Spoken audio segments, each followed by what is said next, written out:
السلام علیکم ورحمۃ اللہ وبرکاتہ۔ الحمد للہ نحمده ونستعینه ونستغفره ونؤمن به ونتوکل علیہ ونعوذ باللہ من شرور انفسنا ومن سیئات اعمالنا من يهده الله فلا مضل له ومن يضلله فلا هادي له ونشهد أن لا إله إلا الله وحده لا شريك له ونشهد أن سيدنا ونبينا ومولانا محمدا عبده ورسوله قال الله تبارك وتعالى أعوذ بالله من الشيطان الرجيم بسم الله الرحمن الرحيم إن أول بيت وضع للناس للذي ببكة مباركا وهدى للعالمين صدق الله مولانا العظيم۔ محترم حاضرین، قرآن مجید کی جو آیت شریفہ سورہ آل عمران کی اس وقت میں نے تلاوت کی ہے، یہ آیت شریفہ بہت بڑی مشہور و معروف آیت شریفہ ہے۔ اس میں اللہ تبارک و تعالی نے کعبۃ اللہ کے سلسلے میں کہ کعبۃ اللہ کی کیا حیثیت ہے اور اس میں کیا خاص باتیں ہیں، یہ آیت شریفہ اور اس کے بعد والی آیت میں اللہ تعالیٰ نے روشنی ڈالی ہے۔ چونکہ شوال المکرم کے شروع ہونے کے ساتھ حج کے مہینے شروع ہو جاتے ہیں، اور حجاج کرام جیسے جیسے ان کو سفر کا موقع ہوتا ہے ان کا سفر شروع ہو جاتا ہے۔ اور ہمارے ہاں ریاست کرناٹک میں بھی میں سمجھتا ہوں کہ 31 تاریخ کے بعد عنقریب سفر حج شروع ہوگا، اور یہاں سے حجاج کرام لبیک کی صداؤں کے ساتھ اللہ کے گھر کی طرف پرواز کریں گے۔ اسی مناسبت سے میں نے یہ آیت شریفہ تلاوت کی ہے تاکہ ان لوگوں کے لیے جو حج کے لیے جا رہے ہیں کچھ معلومات فراہم ہوں، کچھ باتیں انہیں معلوم ہوں، اور جو لوگ حج کے لیے نہیں جا رہے ہیں ان کے دل میں اللہ کے گھر کی محبت، عظمت پیدا ہو جائے، یہ بہت بڑی دولت ہے۔ حج کے مہینے شوال المکرم، پھر ذی قعدہ اور ذی الحج کی 13 تاریخ تک گویا یہ حج کا موسم ہے۔ اس میں حجاج کرام سفر کرتے ہیں اور پھر حج کے ارکان اور اعمال حج ادا فرماتے ہیں۔ اللہ تبارک و تعالی نے کعبۃ اللہ کو بڑی عظمت بخشی ہے اور بڑی ہیبت بخشی ہے۔ خود نبی پاک صلی اللہ تعالی علیہ وسلم جب حرم کعبہ میں داخل ہوتے تھے، مسجد حرام میں جاتے تھے اور کعبۃ اللہ پر نظر پڑتی تھی تو دعا فرمایا کرتے تھے کہ اللہم زد بیتک ھذا تشریفا و تکریما و تعظیما، اے اللہ تیرے اس گھر کی عزت اور بڑھا، اس گھر کی عظمت اور بڑھا، اس گھر کی شرافت کو اور بڑھا۔ نہ جانے نبی پاک صلی اللہ تعالی علیہ وسلم نے کتنے سینکڑوں ہزاروں مرتبہ اللہ کے گھر کعبۃ اللہ کو دیکھ کر یہ دعا پڑھی ہے، اور ظاہر ہے کہ آپ کا ایک مرتبہ دعا پڑھ دینا ہی بڑی چیز ہے۔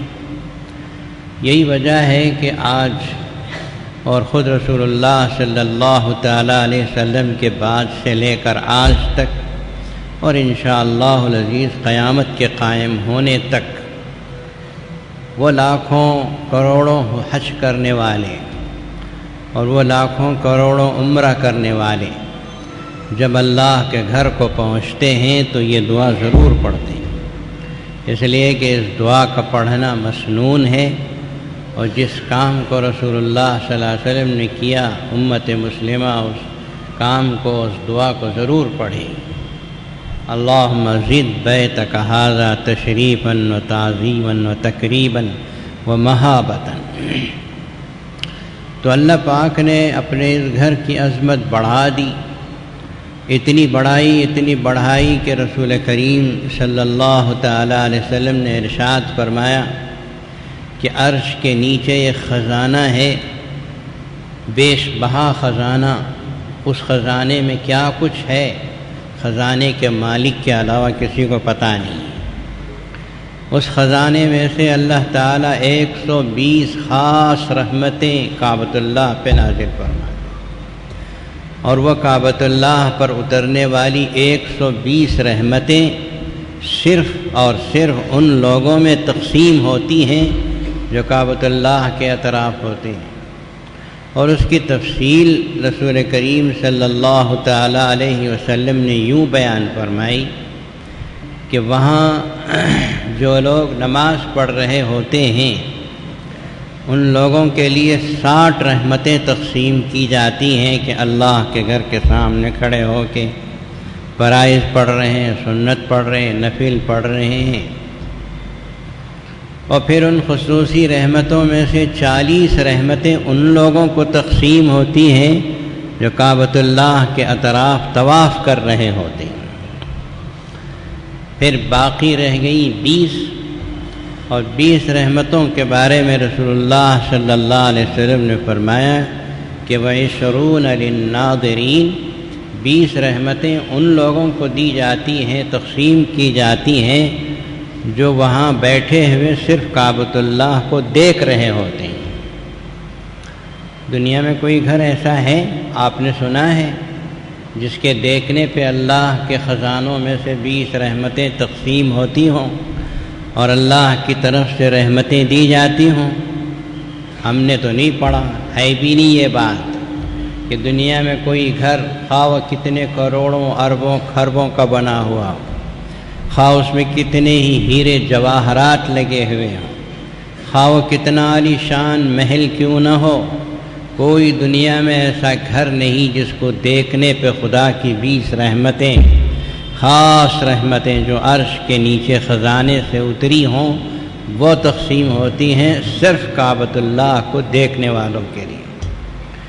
اسی لیے ہم نے بارہا آپ کے سامنے عرض کیا ہے کہ کعبۃ اللہ کا دیکھنا عبادت ہے، اور عبادت بھی ایسی عبادت ہے کہ یہاں سینکڑوں لوگ جو بیٹھے ہیں ان میں تقریباً سبھی لوگوں نے جو حج کیا وہ جانتے ہیں کہ ایک چیز کو آپ دیکھتے ہیں 1 2 بار 3 بار دیکھنے کے بعد بس بھائی دیکھ لیا، اب دیکھنے کا کوئی شوق نہیں رہا۔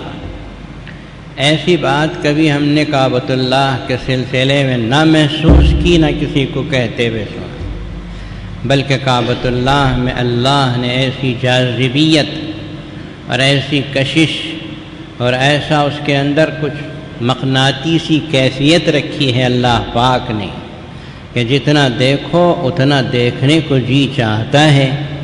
اور جاتے ہیں حرم کعبہ سے باہر ضرورت کے لیے، اور جب جاتے ہیں تو پھر فوراً واپس آنے اور پھر کعبۃ اللہ کے اندر بیٹھنے اور دیکھنے کا شوق و جذبہ ہوتا ہے، وہ اسی وجہ سے ہے کہ رحمتوں کا اس سے تعلق ہے، اور وہاں دیکھنے والوں کو اللہ کی خصوصی رحمتیں تقسیم ہوتی ہیں۔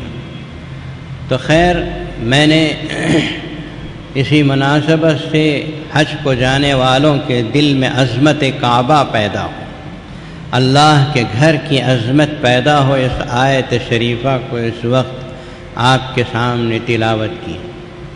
اس آیت مبارکہ میں اللہ پاک نے یہ فرمایا کہ ان اول بیت وضع للناس للذی ببکہ، سب سے پہلا گھر جو لوگوں کے لیے عبادت کے لیے دنیا میں بنایا گیا وہ گھر ہے جو بکہ شہر یعنی مکہ شہر میں قائم ہے۔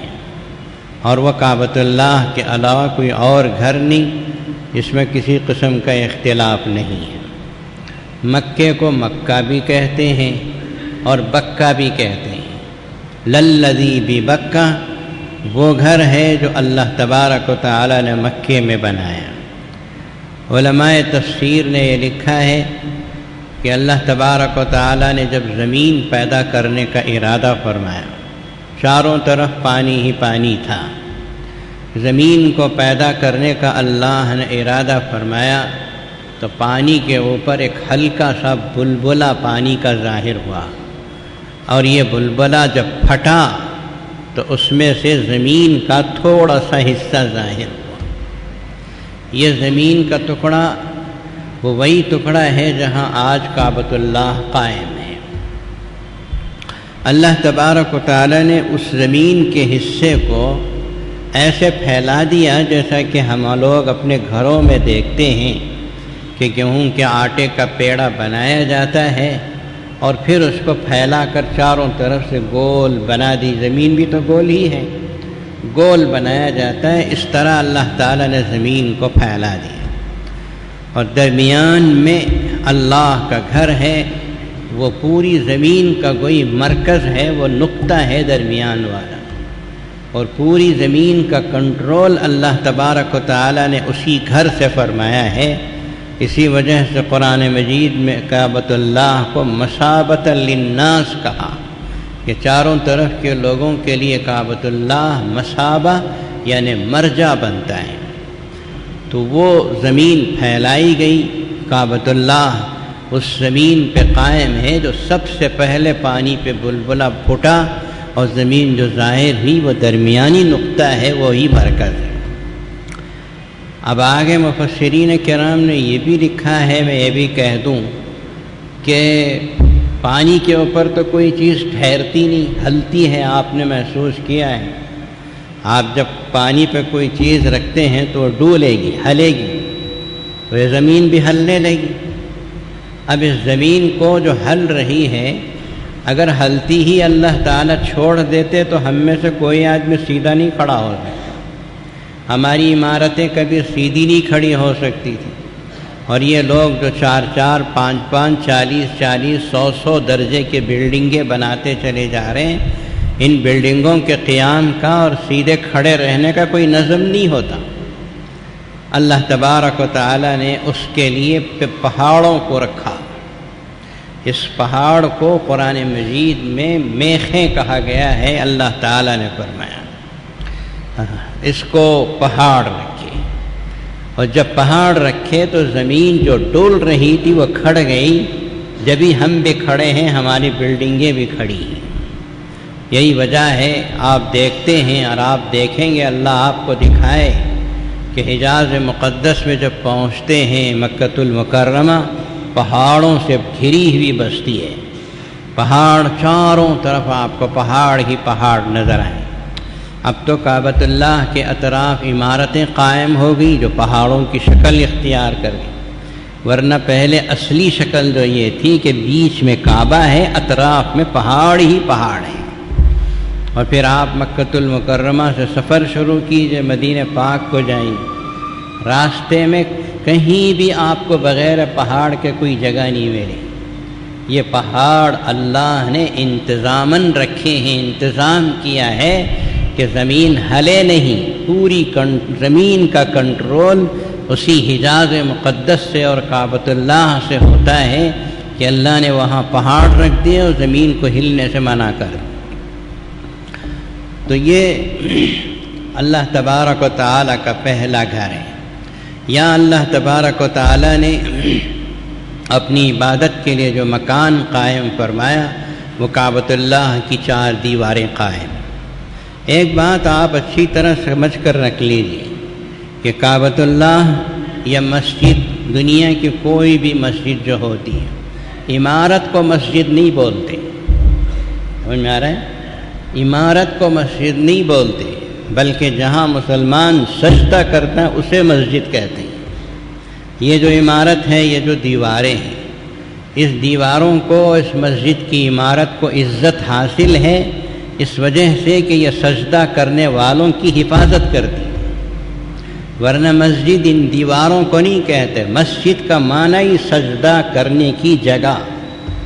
آپ جہاں سجدہ کرتے ہیں، مسلمان کی پیشانی جس جگہ جھکتی ہے، جس جگہ رکھتا ہے مسلمان، سجدہ اتنی بڑی عبادت ہے، اور اللہ کو سجدہ اتنا پسند ہے کہ جہاں مسلمان انتظام کر کے سجدہ کر دیتا ہے وہ زمین اللہ میاں کی ہو جاتی ہے۔ ساری زمین تو اللہ ہی کی ہے، ارے بھئی باہر کی زمین کس کی ہے؟ کسی غیر کی ہے؟ ساری زمین تو اللہ میاں نے پیدا فرمائی، پھر یہ مسجد کو خاص کیوں اللہ کا گھر کہتے ہیں؟ سیدھی سادی بات ہے، اس وجہ سے کہتے ہیں کہ مسلمان اپنے سر جیسے عزت والی چیز کو زمین پہ ٹیک دیتا ہے، اور کیوں ٹیکتا ہے؟ اللہ اکبر کہتے ہوئے ٹیکتا ہے، یا اللہ تو بڑا ہے، میرا سر تیرے سامنے۔ اسے سمجھنے کی کوشش کرو، آپ کے سجدوں کی بڑی قدر و قیمت ہے۔ تو کعبۃ اللہ جس جگہ قائم ہے وہ جگہ وہی جگہ اصل چیز ہے۔ اس کے اطراف 4 دیواریں بنی، اس کو سب سے اول بیت کہا گیا، سب سے پہلا گھر کہا گیا۔ پہلا گھر کیا ہے؟ حضرت سیدنا علی رضی اللہ تعالیٰ عنہ سے ایک روایت ہے، وہ فرماتے ہیں بھی چھوٹے چھوٹے لوگوں کے رہنے کے مکانات تو چاروں طرف تھے، لیکن اللہ کی عبادت کے لیے گھر نہیں تھا، تو اللہ تبارک و تعالیٰ نے اپنا گھر بنوایا، کعبۃ اللہ کو بنوایا۔ اور دوسری روایت تفسیروں میں یہ بھی ہے کہ جب حضرت آدم علیہ السلام اور ان کی زوجہ محترمہ حضرت حوا دنیا میں بھیجی گئیں یا پھینکی گئیں اور دنیا میں اتارے گئے، تو اللہ تبارک و تعالیٰ نے ان سے فرمایا، جگہ بتائی فرشتوں کے ذریعے سے کہ یہ جگہ ہے، اس جگہ تم کعبۃ اللہ بناؤ، ہمارا گھر بناؤ۔ تفسیر معارف القرآن میں ایک خاص بات لکھی ہوئی ہے، وہ آپ سن کر رکھیے۔ اس میں لکھا ہے کہ حضرت آدم علیہ السلام نے اپنے لیے رہنے کا گھر بنانے سے پہلے کعبۃ اللہ بنایا۔ یہ مسلمان کے لیے سبق ہے کہ مسلمان اپنے لیے کوئی مکان کا انتظام کرنے سے پہلے اللہ کی عبادت کا مکان بناتا ہے، گھر بناتا ہے، مسجد بناتا ہے۔ اور یہی کام رسول اللہ صلی اللہ علیہ وسلم نے بھی کیا۔ میں نے بارہا کہا ہے کہ آپ صلی اللہ علیہ وسلم جب مسجد مدینۃ المنورہ گئے ہجرت فرما کر، تو اپنے لیے کمرہ، اپنے لیے گھر نہیں بنایا، پہلے آپ نے سب سے پہلے مسجد نبوی بنائی، پھر بعد مسجد نبوی کے بازو اپنے لیے حجرے بنائے، کمرے بنائے۔ یہ مسلمان کے لیے سبق ہے۔ حضرت آدم علیہ السلام نے اللہ تعالیٰ کے حکم سے کعبۃ اللہ کی تعمیر کی، حضرت حوا کے ساتھ مل کر کعبہ بنا۔ پھر اللہ تعالیٰ نے فرمایا کہ اس کا طواف کرو، اس کا طواف کیا۔ حدیث میں ہے رسول اللہ صلی اللہ علیہ وسلم نے فرمایا کہ اللہ تعالیٰ نے حضرت آدم و حوا سے کہا کہ تم اول الناس ہو، لوگوں میں سب سے پہلے پیدا کیے گئے لوگ ہو، اور یہ جو میرا گھر ہے یہ اول بیتن ہے، سب سے پہلا گھر ہے جو عبادت کے لیے، میری عبادت کے لیے میں نے تم سے بنوایا۔ تو یہ ہے اول بیت اضیٰ للناس للذی ببکہ۔ یوں تو میں نے عرض کیا کہ زمین کعبہ، کعبۃ اللہ کی جو زمین ہے وہی اصل کعبہ ہے، اور آسمان تک گویا وہ کعبۃ اللہ ہے۔ حالانکہ کعبۃ اللہ ایک حد تک جانے کے بعد اس کی عمارت ختم ہو جاتی ہے، وہ جتنا اونچائی ہے وہ کعبۃ اللہ، پھر اس کے اوپر آسمان، اس کے اوپر نہیں ہے، ایسا نہیں ہے، اس کے اوپر 7ویں آسمان پر جو بیت المعمور ہے وہاں تک کعبۃ اللہ ہے۔ ورنہ آپ ہوائی جہاز میں تشریف لے جاتے ہیں، اور ہوائی جہاز میں کبھی آپ کو نماز پڑھنے کا موقع ملے تو آپ کدھر منہ کر کے نماز پڑھتے ہیں؟ کعبۃ اللہ تو نیچے زمین پہ ہے، اور آپ 33,000 34,000 فٹ اونچے نماز پڑھ رہے ہوتے، لیکن آپ کو سعودی فلائٹ میں اگر آپ جائیں گے تو بتائے گا کہ قبلہ ادھر ہے، ادھر ہے، تو آپ ادھر منہ کر کے نماز پڑھتے ہیں، حالانکہ ہوا کی طرف پڑھتے ہیں، لیکن کعبۃ اللہ کے سیدھ میں 7ویں آسمان پر بیت المعمور تک کعبۃ اللہ ہے، عمارت البتہ وہاں تک ختم ہوتی ہے۔ یہ جو عمارت ہے یہ سمجھنا کہ کعبۃ اللہ کی زمین ہی اصل ہے۔ اس کے ساتھ ساتھ میں نے عرض کیا کہ جو کعبہ شریف کی دیواریں اور عمارت بنی ہوئی ہے وہ بھی بہت اہم ہے، اور وہ بھی اللہ تبارک و تعالیٰ کے نزدیک بہت ہی عزت و تکریم کی جگہ ہے۔ اسی کو دیکھ کر رسول اللہ صلی اللہ علیہ وسلم نے دعا پڑھی تھی۔ یہ کعبۃ اللہ بنا کب، اس کی تاریخ کو مختصر طور پہ آپ سمجھ کر رکھ لیجیے۔ حدیث میں ہے رسول اللہ صلی اللہ تعالیٰ علیہ وسلم نے ارشاد فرمایا کہ اللہ تعالی نے کعبۃ اللہ کو سب سے پہلے کن کے لفظ سے پیدا کیا۔ تو میں اللہ تعالیٰ کی تو شان ہے کہ جب کسی چیز کو بنانا چاہتے تو یوں کہتے ہیں ہو جا فیکون، وہ ہو جاتا ہے۔ اللہ کے لیے کسی انتظام کرنے کی ضرورت نہیں، وہ قادر مطلق ہے۔ اللہ نے کعبۃ اللہ کو بنانے کا ارادہ کیا، کن کہا فیکون، وہ ہو گیا۔ لیکن جب کوئی عمارت بنتی ہے تو اس میں کچھ نہ کچھ توڑ پھوڑ ہوتی ہے، مرور زمانے کے گزرنے سے کچھ فرق آتا ہے۔ ایسا فرق آئے گا، آتا ہے۔ تو حدیثوں میں ہے کہ اللہ تبارک و تعالیٰ نے روئے زمین پر فرشتوں کے ذریعے سے تعمیر فرمائی، فرشتوں کے ذریعے سے کعبۃ اللہ کی دیواروں کو اٹھایا، اور پھر یہ گویا اللہ نے جو کعبۃ اللہ کن کے ذریعے سے بنایا اسے الگ رکھی۔ روئے زمین پر سب سے پہلے گویا اللہ کے حکم سے کعبۃ اللہ کی تعمیر فرشتوں نے کیا، طواف کیا۔ اور حدیث میں ہے رسول اللہ صلی اللہ علیہ وسلم نے فرمایا کہ کعبۃ اللہ کا طواف کرنے والے جیسے لاکھوں انسان ہوتے ہیں ویسے لاکھوں فرشتے بھی ہوتے ہیں، اور لاکھوں فرشتے طواف کرتے ہیں، کعبہ شریف میں چلے جاتے ہیں، عبادت میں لگ جاتے ہیں۔ ایسی کیفیت بیت المعمور میں بھی ہے کہ بیت المعمور کا بھی طواف کرتے ہیں، جو طواف کرتے ہیں وہ بیت المعمور میں داخل ہو جاتے ہیں اور پھر وہاں عبادت میں مصروف ہوتے ہیں، پھر اللہ میں نئے فرشتے پیدا فرماتے ہیں۔ تو کعبۃ اللہ کی سب سے پہلے تعمیر گویا فرشتوں کے ذریعے سے اللہ تعالیٰ نے فرمائی۔ پھر حضرت سیدنا آدم علیہ السلام یہ دوسرے گویا تعمیر کرنے والے ہیں۔ میں نے ابھی روایت پیش کی کہ اللہ نے حضرت آدم و حوا کو حکم دیا کہ تم جاؤ کعبہ بناؤ، طواف کرو، فرمایا کہ تم اول الناس ہو اور یہ اول بیت۔ یہ تعمیر جو حضرت آدم علیہ السلام نے کی حضرت سیدنا نوح علیہ السلام تک باقی رہی، اور طوفان نوح آیا، طوفان نوح میں تو ہر چیز بہہ گئی، ہر چیز ٹوٹ پھوٹ گئی، تو کعبۃ اللہ کی دیواریں بھی منہدم ہو گئیں، لیکن وہ جو بنیادیں تھیں وہ بنیادی ویسے ہی باقی رہ گئیں، اللہ نے اس کو باقی رکھا۔ حضرت نوح علیہ السلام سے پہلے بعض روایتوں میں یہ بھی ہے کہ حضرت آدم علیہ السلام کے بیٹے حضرت شیش علیہ السلام نے بھی کعبۃ اللہ کی تعمیر میں حصہ لیا۔ کہیں کچھ دیوار ٹوٹی پھوٹی اس کو درست کیا تو ان کا نام بھی اس میں ہے کہ انہوں نے بھی تعمیر کیا۔ پھر بعد میں جو اہم ترین تعمیر ہوئی جس کا قرآن مجید میں تذکرہ ہے وہ ہے حضرت سیدنا ابراہیم خلیل اللہ علیہ السلام۔ یہ تو بالکل قطعی چیز ہے، قرآن سے ثابت ہے۔ اللہ پاک نے فرمایا وَإِذْ يَرْفَعُ إِبْرَاهِيمُ الْقَوَاعِدَ مِنَ الْبَيْتِ وَإِسْمَاعِيلُ رَبَّنَا تَقَبَّلْ مِنَّا إِنَّكَ أَنْتَ السَّمِيعُ الْعَلِيمُ۔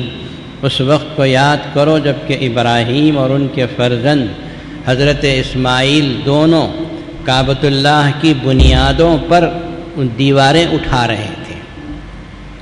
حضرت ابراہیم علیہ السلام کو اللہ تبارک و تعالیٰ نے نشانات بتائے فرشتوں کے ذریعے سے کہ یہ جگہ کعبۃ اللہ کی بنیادیں ہیں، یہاں آپ کو ہمارا گھر بنانا ہے، کعبۃ اللہ بنانا ہے۔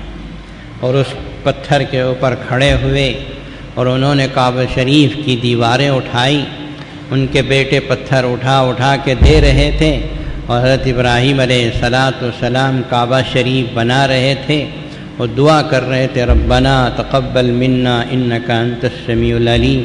اے رب ہم یہ جو کام کر رہے ہیں، جو حکم تیرا پورا کر رہے ہیں، اس کو ہماری طرف سے قبول فرما، یہ ہماری طرف سے اس عمل خیر کو، اس عمل صالح کو قبول فرما۔ علماء کرام نے لکھا ہے، بزرگوں نے کہا ہے کہ کعبہ شریف بنانا بہت بڑی نعمت ہے، بہت بڑی عبادت ہے، اور وہ اللہ کے حکم سے بنا رہے تھے، تو اس وقت ربنا تقبل منا پڑھنے کی کیا ضرورت ہے جبکہ اللہ کا حکم پورا ہو۔ تو علماء کرام نے لکھا ہے کہ دنیا میں چھوٹے سے چھوٹا عمل، بڑے سے بڑا عمل، وہی اس وقت ہی قدر و قیمت کے قابل ہے جب اللہ اس کو قبول کرتے ہیں۔ اگر اللہ قبول نہ کرے تو بڑے سے بڑا عمل بھی بیکار ہے، اور اگر اللہ قبول کر دیتے ہیں تو آپ کا ایک کھجور کا ٹکڑا جو اللہ کی خوشی کے لیے دیتے ہیں وہ پہاڑوں کے اوپر بھاری ہو جاتا ہے۔ اسی حقیقت کو سمجھانے کے لیے حضرت سیدنا ابراہیم خلیل اللہ علیہ السلام نے وہ دعا پڑھی تھی کہ اب کعبہ شریف کی دیوار بنا رہے ہیں، پتھر پر پتھر جوڑتے چلے جا رہے ہیں اور دعا کر رہے ہیں ربنا تقبل منا انک انت السمیع العلیم، اور آگے بھی دو تین دعاؤں کا تذکرہ ہے جو سورہ بقرہ میں موجود ہیں۔ حضرت ابراہیم علیہ السلام نے کعبۃ اللہ بنائی، تعمیر کی، اور جس پتھر کے اوپر کھڑے ہو کے انہوں نے بنائے، نبی کے قدم تھے، اس پتھر کے اوپر نشانات قدم بیٹھ گئے، اور اسی کو مقام ابراہیم کہتے ہیں، جو کعبۃ اللہ کے بالکل قریب میں اس کو رکھا گیا ہے۔ اور مقام ابراہیم کی اتنی عظمت ہے کہ قرآن مجید میں اللہ تبارک و تعالی نے فرمایا کہ وَاتَّخِذُوا مِن مَّقَامِ إِبْرَاهِيمَ مُصَلًّى، کہ مقام ابراہیم کو تم جائے نماز بناؤ، طواف کی 2 رکعتوں کے وہاں پڑھنے کا حکم ہے، اگر بھیڑ نہ ہو، موقع ہو جائے۔ زبردستی جگہ بنانے کی اجازت نہیں ہے، طواف کی 2 رکعات جو واجب ہیں اسے مقام ابراہیم کے پاس یا مطاف میں جہاں موقع ہو پڑھ سکتے ہیں، ورنہ مسجد حرام میں کہیں بھی پڑھ سکتے ہیں، جہاں بھی چاہے مسجد حرام میں 2 رکعت نماز پڑھ سکتے ہیں۔ یہ ضروری نہیں ہے کہ لوگوں کو تکلیف دے کر مقام ابراہیم کے پاس پڑھنے کی کوشش کی جائے۔ عام طور پہ عرب ممالک سے آئے ہوئے لوگ اور دوسرے لوگوں کو ہم نے دیکھا، عورتیں طواف کرنے والوں کے لیے رکاوٹ بنتے ہیں، تکلیف دے کر وہاں نماز پڑھتے ہیں۔ اس طرح کی کوئی چیز صحیح نہیں ہے۔ مقام ابراہیم کے پاس نماز پڑھنا سہولت کے موقع پہ ہے، اور اگر سہولت نہیں ہے، حج کے موسم میں تو پورا مطاف بھر جاتا ہے، اس وقت آپ وہاں نماز پڑھنے کے لیے جائیں گے تو نہ آپ کی نماز درست ہوگی، نہ لوگوں کو راحت ملے گی۔ تو جہاں چاہے نماز پڑھ سکتے۔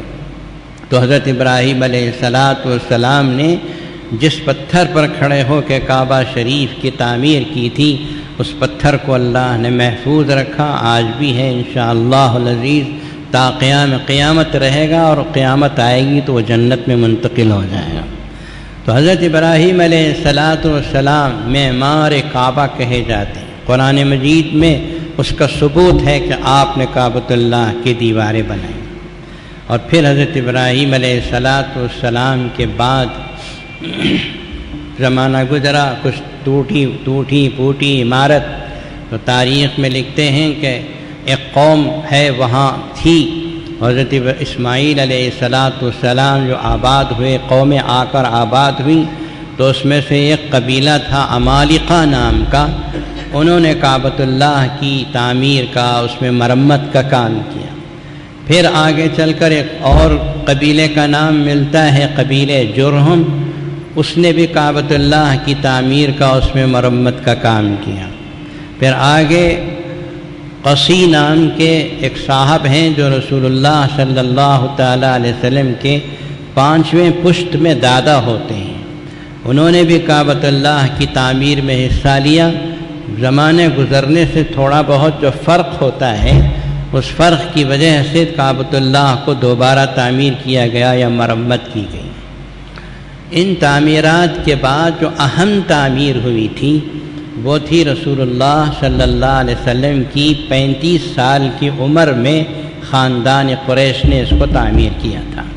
جگہ جگہ سے کعبۃ اللہ کی دیواروں میں فرق آ گیا تھا اور ٹوٹ گئی تھیں دیواریں، تو خاندان قریش کے لوگوں نے بیٹھا، اللہ کے رسول بھی اس میں بیٹھے تھے صلی اللہ علیہ وسلم، بھی کعبۃ اللہ شریف کو ہم دوبارہ نئے سرے سے بنانا ہے تاکہ یہ گر نہ جائے، اس کی تعمیر کرنی۔ آپس میں مشورہ کیا خاندان قریش نے کہ حلال مال اس میں لگایا جائے، کوئی بھی اپنا غلط مال اس میں استعمال نہ کرے، تو حلال مال جمع کرو۔ حلال مال جمع کیا گیا، اس نے بھی لایا، اس نے بھی لایا۔ لوگ کہتے ہیں نا کہ چندہ کر کے مسجد بناتے ہیں، کیا ضرورت ہے اس کی؟ تو خاندان قریش نے جو کعبۃ اللہ بنایا تھا وہ آپس کے چندے ہی سے بنایا تھا، حلال مال کا چندہ۔ لوگ ہم بھی کہتے ہیں کہ مسجدوں کو دو تو حلال مال دو، حرام مال دو، حرام مال نہ دو۔ حرام مال کے دینے سے بجائے ثواب ملنے کے الٹا عذاب ملے گا۔ حرام نہیں دینا چاہیے۔ 1000 روپے حرام کے دینے کے بجائے 100 روپے حلال کے دو، اسی میں برکت ہوگی۔ تو خاندان قریش نے مشورہ کیا کہ حلال مال جمع کر، حلال مال جمع۔ اور جو تعمیر شروع کی تو حلال مال اتنا نہیں تھا کہ جس سے کعبۃ اللہ کی وہ شکل بن سکے جو حضرت سیدنا ابراہیم خلیل اللہ علیہ السلام نے بنائی تھی۔ حضرت ابراہیم علیہ السلام نے جو کعبۃ اللہ بنایا تھا اسے اچھی طرح سن کر رکھیے کہ وہ حتیم کعبہ کے ساتھ تھا۔ جتنا آپ حتیم کعبہ وہ گول دیوار دیکھتے ہیں وہ پوری عمارت تھی ایک۔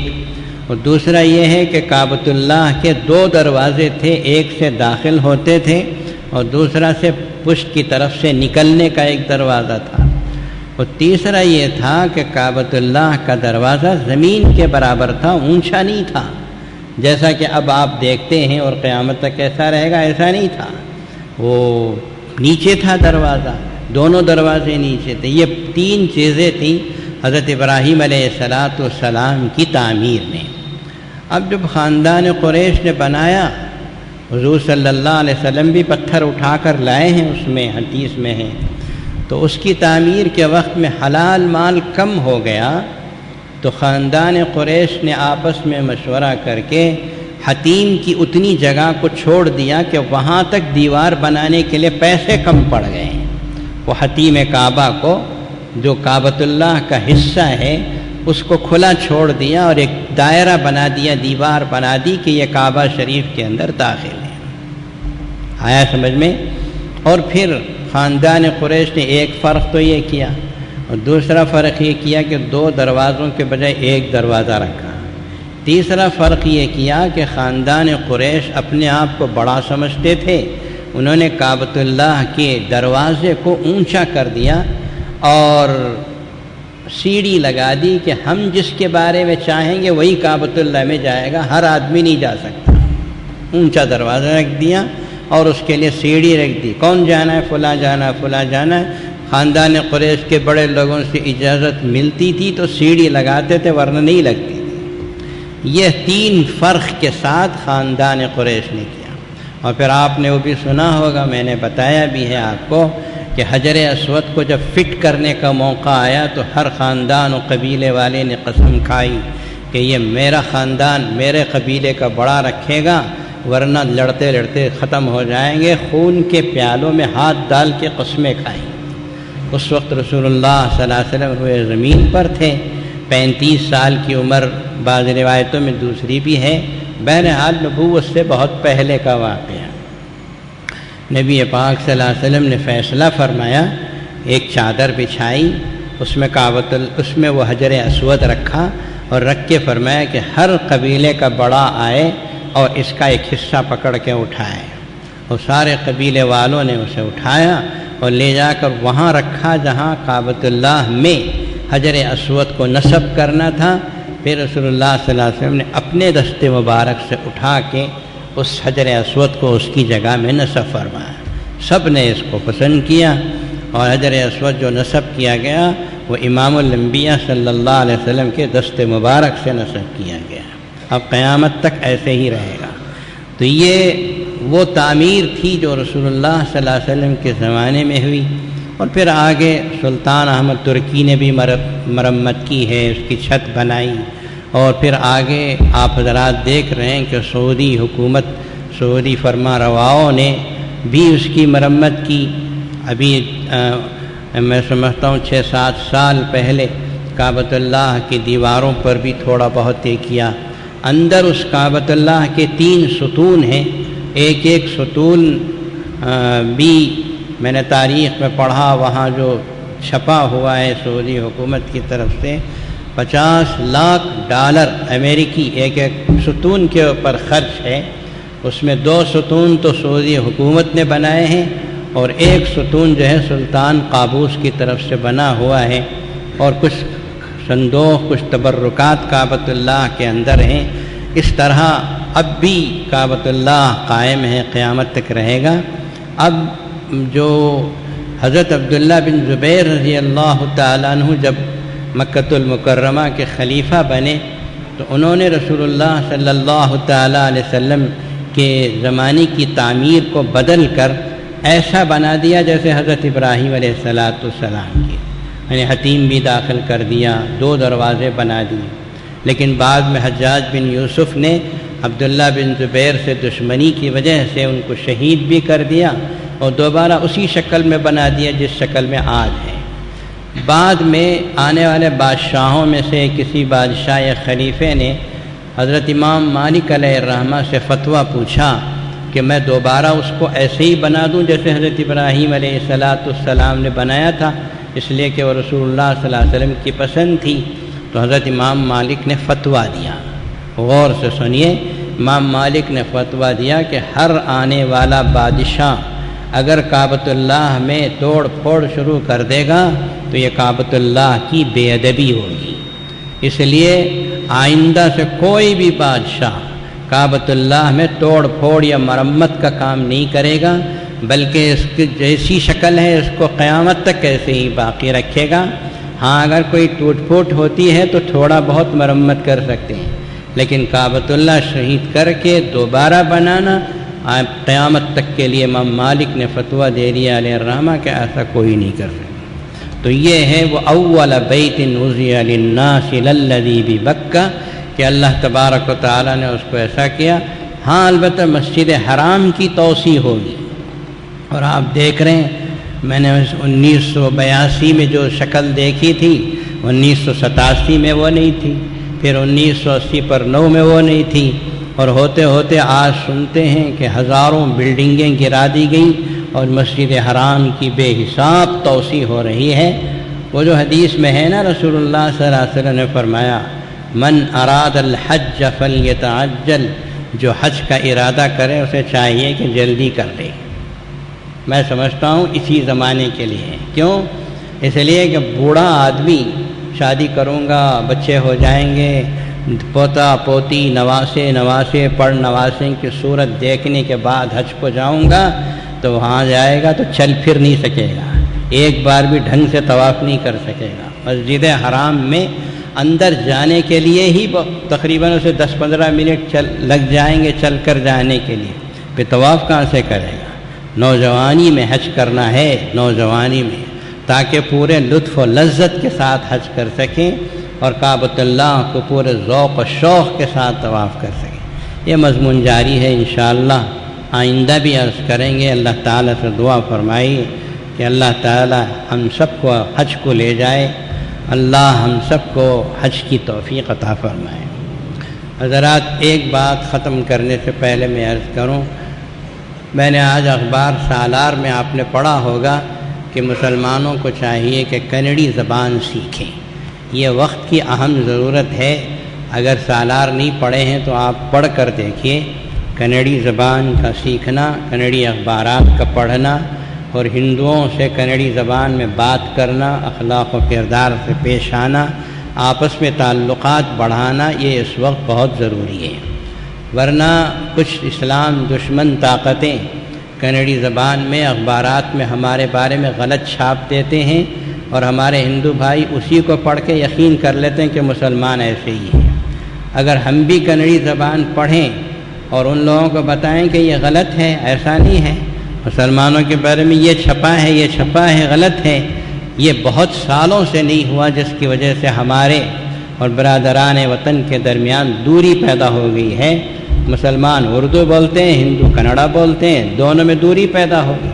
کنڑی زبان سیکھو، اپنے بچوں کو سکھاؤ اور آپس میں ایک دوسرے سے تعلقات کو بڑھاؤ، یہ اس وقت بے حد ضروری ہے۔ مجھے امید ہے کہ آپ حضرات اس مضمون کو پڑھیں گے اور کنڑی زبان کو سیکھنے کی کوشش کریں گے تاکہ یہ دوریاں ختم ہوں۔ ہماری اس جامع مسجد میں جو شعبہ عربی قائم ہے، اس میں ہم نے عربی پڑھنے والے بچوں کو، جو علماء مولوی کورس پڑھتے ہیں، ان کے لیے کنڑی زبان کا بھی انتظام کیا، انگریزی زبان کا بھی انتظام کیا۔ کمپیوٹر تو ہے ہی، کنڑی اور انگریزی زبان بھی تو خیر انٹرنیشنل زبان ہے، کنڑی زبان ہماری ریاست کی زبان ہے۔ اسے سیکھنا، بولنا اور آپس میں بات چیت کرنا اور ایک دوسرے سے اپنے خیالات کا ظاہر کرنا اس وقت بے حد ضروری ہے۔ اللہ تبارک و تعالیٰ آپ کو جزائے خیر عطا فرمائے۔ جامع العلوم جامع مسجد آپ حضرات کی مرہون منت ہے کہ جتنے خیر کے کام، تعلیم کے کام، شادیوں کے کام، یہ صحت و تندرستی کے لیے جو پیسے خرچ کیے جا رہے ہیں، یہ سب کچھ آپ حضرات کے مرہون منت ہے۔ اللہ تعالیٰ آپ کے اس مدد و نصرت و اعانت کو شرف قبولیت عطا فرمائے اور اس کو قبول فرما کر اللہ تعالیٰ عالم اسلام کے لیے امن کے خیر کے فیصلے فرمائے، مسلمانوں اور ان کے بچوں اور عورتوں کی حفاظت فرمائے، ہمارے بچوں کو اولاد کو دین سے وابستہ فرمائے، بے اولادوں کو اولاد دے، بے نکاحوں کے نکاح کے انتظام فرمائے، مرنے کے بعد ہمارے لیے آپ کے لیے ذریعہ نجات بنائے۔ وآخر دعوانا الحمد للہ رب العالمین۔